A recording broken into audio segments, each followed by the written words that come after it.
So a couple years ago, I'm in my kitchen, right? And I'm just having one of those genius days. So I take a bit of a computer duster.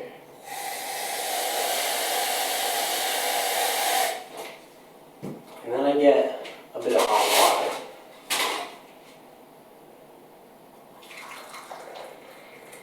And I'm like, what would happen if I mix the two together? So I take the computer duster and I take the hot water and I mix them together.